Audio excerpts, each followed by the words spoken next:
Hey everybody, it's Sean here bringing you another how-to video. Today we are going to tackle replacing the battery on a Yamaha TT-R125E or 125LE motorcycle. This happens to be an LE, L for the large wheel, E for the electric start, of course. So let's take a look at this guy.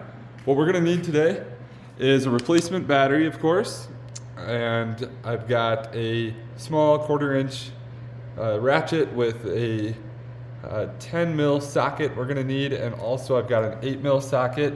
If you don't have the 8 mil, you can get away with a Phillips head screwdriver or a JIS, Japanese Industrial Standard screwdriver, but I would recommend the 8 mil, and you'll see why. So let's take a look at the bike. You know, if you live in the Midwest like I do, sometimes you go to start the bike after the winter and you hear nothing, right? It's the dreaded silence, or you hear the starter won't turn all the way and you can't fire it up with the electric start. Of course, you've got your kick start to bail you out, but electric start is convenient and most bikes have them now. So on these TT-R125s, super easy to replace the battery. First, we're going to unbolt this 10 millimeter bolt there, and we've got a second 10 mil there. Then we can get this plastic battery cover off. So I'm going to go ahead and do that, and we'll keep rocking. Now that we have those two bolts removed, there's some tabs here at the bottom that we're actually going to take this cover and simply pull up to release it, kind of up and out like that, to release it from where those tabs fit into. You can see the little spaces there. Now, we're always going to remove the ground, the black wire, first here from our battery.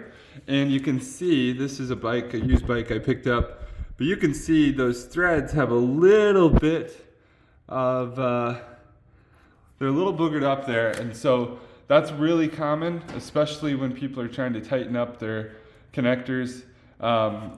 I recommend an 8 mil, which will fit right over there.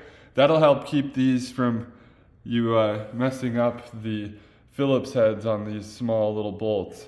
Of course, you just remove this little rubber protector from the power wire, and you can remove that one second. Again, either with a Phillips head, JIS head screwdriver, or an 8 millimeter socket. Okay, once both the connectors are removed, you can simply pull the battery out from the motorcycle. See, it might be a little nasty in there. That's what you get with a used bike. So I'll go ahead and clean all of that up the best I can. There's some foam, kind of helps keep the battery from moving there in that little box. Now, really quick, I just want to point out, you can see where these connect. There are some nuts on the back side where that bolt screws into. And you do have to make sure when you put the battery back in that you get that alignment right. I've used things like a screwdriver to help kind of hold those in place when I'm reinstalling the battery. Just wanted to point that out. Sometimes that can be a little tricky. Now, when it comes to what battery to use, it's just like oil. Everybody's got a different preference. Personally, I've had really good luck with these Yuasa batteries before. Not sure if this is stock, but definitely has been a good battery. I think it could be the factory battery that comes in these, and they've never let me down. You know, motorcycle batteries in general don't always have the best life. For my sport bikes or some of my road going bikes, I've had really good luck with batteries like Shirai for a lithium lightweight battery. I've had WPS before, and I've also had good luck with firepower batteries in the past. So it comes down to personal preference, but you can't go wrong with just replacing the factory battery with another Yuasa or other kind of generic Yuasa brand out there. That kind of there's some copycats out there that for a cheap battery, they'll get you a good year or two, and anything more than that, I guess it's a win. So, all right, now I'll go ahead and swap out the battery, and we'll try to get the new one reinstalled in the bike after I get this area cleaned up a little bit. All right, now that I've got the battery back in there, we're just gonna reverse the process. You can see you wanna keep these guys in there Maybe hold that up with your finger as you get the small screw put back on. And we're going to kind of do the opposite here, right? We're going to start with the power wire. You want to make sure your polarity is right. Always power is typically red in a 12-volt system. So you're going to see the plus for positive, that's your power.